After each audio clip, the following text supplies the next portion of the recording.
आयोजन हो रहा है, ये कैसा आयोजन है, किसके उपलक्ष्य में आयोजन है? हाँ, आज का आयोजन हमारी पूजनीय माता जी की द्वितीय पुण्य तिथि है और खासकर मंदिर से इतना उनका लगाव था और आत्मीयता थी कि जब मंदिर का निर्माण और प्रेरणा स्रोत हमारी माता जी हैं, जिनकी इच्छा ईश्वर ने पूरी की कि यहाँ स्वयं बाबा के ने अपनी प्रतिमा का स्थापना करवाई।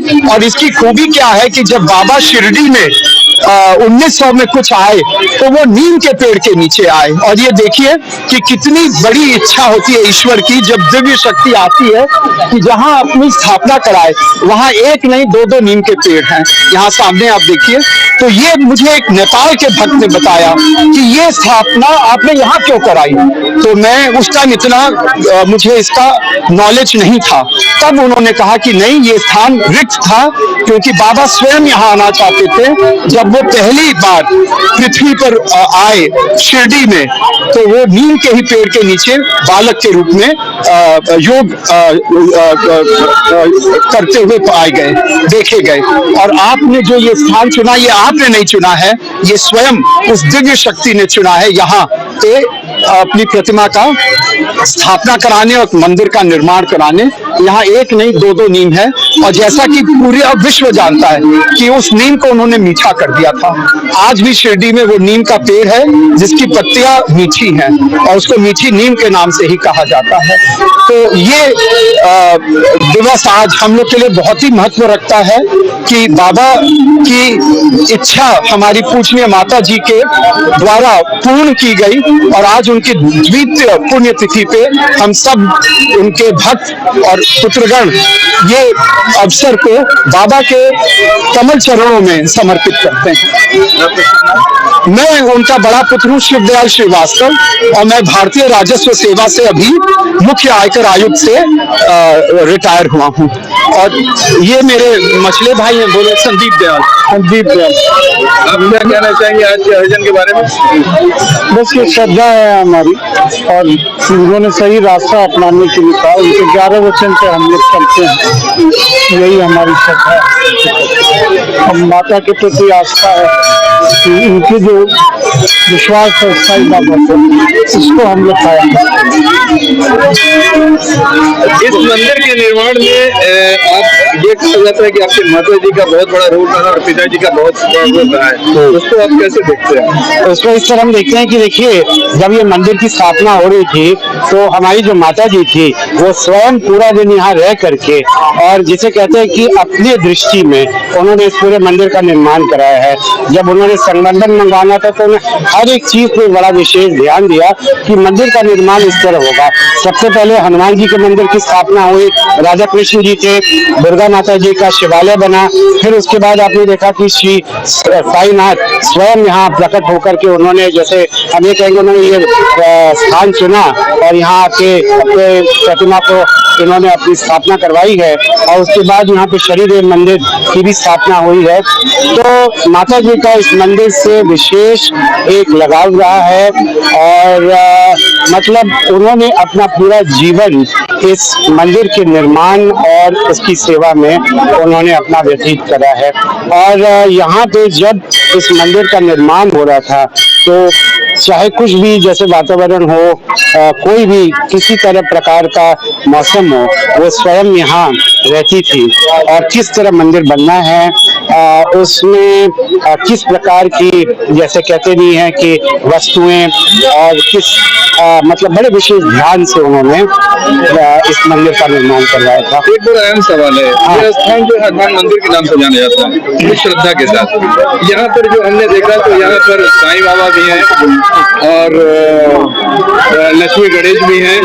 तो ये कैसा संयोग कि एक परिसर में कई जो है, हम बताते हैं। ऐसा है कि बहुत ही रेलेवेंट सवाल आपने किया कि शिरडी में पहली बार साईं बाबा जो वहाँ दक्षिण मुखी हनुमान जी हैं उन्हीं के चरणों में पाए गए। जब शिरडी के गांव वासी ने देखा कि एक बहुत सुंदर बालक हनुमान जी की प्रतिमा के नीचे वहां बैठा हुआ है वो दक्षिण मुखी हनुमान जी हैं और वो बड़ा ही उसमें एक ओजस्व तेज उसके चेहरे पे है। और तब बाबा नीम के पेड़ के नीचे गए तो बाबा जी कहते थे कि जहां हनुमान जी की भक्ति होती है वहीं मैं खुद आ जाता हूं। तो ये मंदिर जो हनुमान जी का है ये बहुत प्राचीन है। ये यहाँ पे नागर साहब थे कमिश्नर लक्ष्मीकांत नागर, उनको सपने में हनुमान जी आते थे। तो वो मेरे बाबा बाबू परमेश्वरी दयाल जो यहाँ के सबसे बड़े वकील थे और जिनके नाम से दीवानी कचहरी का मुख्य द्वार माननीय मुख्यमंत्री ने लोकार्पण किया था, परमेश्वरी दयाल स्मृति न्याय द्वार, उन्होंने मेरे बाबा से कहा कि मैं यहाँ हनुमान जी का मंदिर की स्थापना करना चाहता हूँ। तो मेरे पिताजी और मेरे बाबा ने जयपुर में, मेरे फूफा जी IPS है, DIG थे जयपुर के, तो जो ये प्रतिमा है हनुमान जी की ये जयपुर से आई। वहां मैं उनसे मिला भी हूँ मूर्तिकार से और मैंने उनसे एक बार विनय भी किया था कि आप आइए गोरखपुर और देखिए कि जो आपने प्रतिमा बनाई है आज वहाँ कितने श्रद्धालु आते हैं। कितना पुराना मंदिर? ये होगा, मैं बताता हूँ, करीब 60-70 साल होगा। 60-70 साल। अगर आपकी बात हम मानते हैं तो जहाँ राम है वहाँ हनुमान है, हाँ। और जहाँ हनुमान है वहाँ साई आ जाते हैं अपने आप। ये तभी तो साई राम, साई बाबा के भजन में भी आप देखिए साई राम, हमेशा साई का नाम भगवान राम से जुड़ा रहता है। तो ये तो उन्होंने कहा था कि जहाँ हनुमान जी की वो होती है भक्ति और जहाँ वो है वहाँ मैं स्वयं आ जाता हूँ। तो ये आए। और जो हनुमान जी की बात है कि इतने प्राचीन और शक्तिशाली मंदिर है यहाँ पे कि गीता वाटिका के राधा बाबा तो मेरे बाबा ने विनती की कि हमें एक अच्छा पुजारी चाहिए। तो राधा बाबा ने एक आचार्य अपने खास को यहाँ भेजा जिनका परिवार अब यहाँ पे रह के और वही पूजा कर रहा है। तो ये देखिए कैसे दिव्य शक्ति एक हो जाती है कि यहाँ से गीता वाटिका, वहाँ राधा बाबा, क्योंकि मेरे बाबा वहाँ पे वाइस प्रेसिडेंट थे भाई हनुमान जी ट्रस्ट के। जो भाई जी नहीं रहे तो उन्होंने ट्रस्ट बनाया और उसमें मेरे बाबा को उन्होंने वाइस प्रेसिडेंट बनाया। तो राधा बाबा को मेरे बाबा ने विनती की कि हमें मंदिर की रखरखाव और जो विधिवत पूजा होती है उसके लिए एक आप मुझे शास्त्री जी दे। तो ये परिवार को उनके पिताजी आए। आज का जो एजेंडा, इसका मुख्य कार्यक्रम क्या क्या थे? आज के एजेंडा में मुख्य तो था बाबा की आरती और साथ ही साथ जो उनकी भक्त है इसीलिए उनकी फोटो को उनकी प्रतिमा के ठीक सम्मुख रखा गया है दर्शन के लिए कि आज बाबा के तुम सम्मुख हो, चाहे शरीर त्याग दिया है पर तुम्हारी आत्मा इस परमात्मा में विलीन है। तो इसीलिए इनको एकदम सम्मुख रखा गया बाबा के उसमें। और बाबा ने कहा था कि मैं गया नहीं हूँ, जब भी मुझे याद करोगे मैं तुम्हारी हर पुकार पे स्वयं आऊंगा। और देखिए मुझे सपने में आके ये मुझसे काम करा लिया।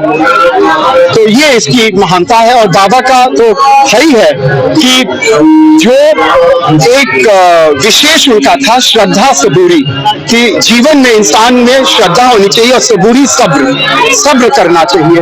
और ईश्वर परमेश्वर है, सबकी सुनता है और सबकी करता। इसीलिए इन्होंने कहा था कि अगर तुम मेरी समाधि पर आओगे तो मेरी हड्डी भी तुम्हारे जो मन्नत है उसको पूरा करेगी।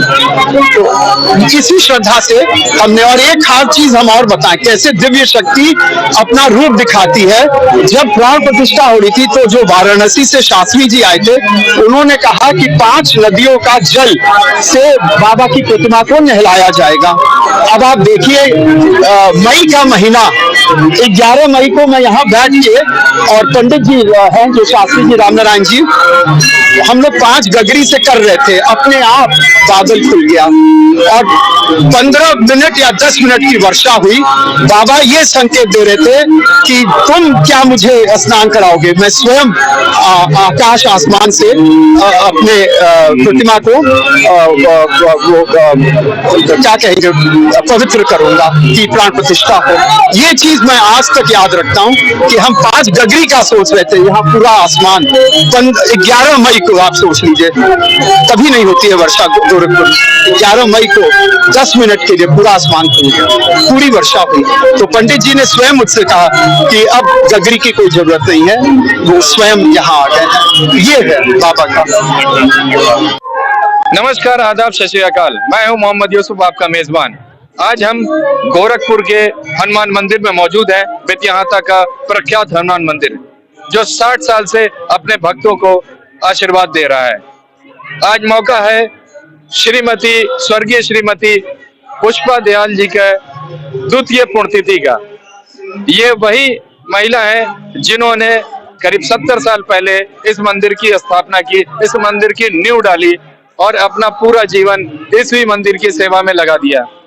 आज उनकी पुण्यतिथि के अवसर पर आप देख सकते हैं कि पीछे भंडारा हो रहा है, यहाँ पे आरती की गई है और इस वक्त भक्तगण इसका लाभ ले रहे हैं, आशीर्वाद ले रहे हैं। साईं मंदिर में आशीर्वाद ले रहे हैं, हनुमान मंदिर में आशीर्वाद ले रहे हैं। मैं मोहम्मद यूसुफ, गोरखपुर से EN डेली के लिए।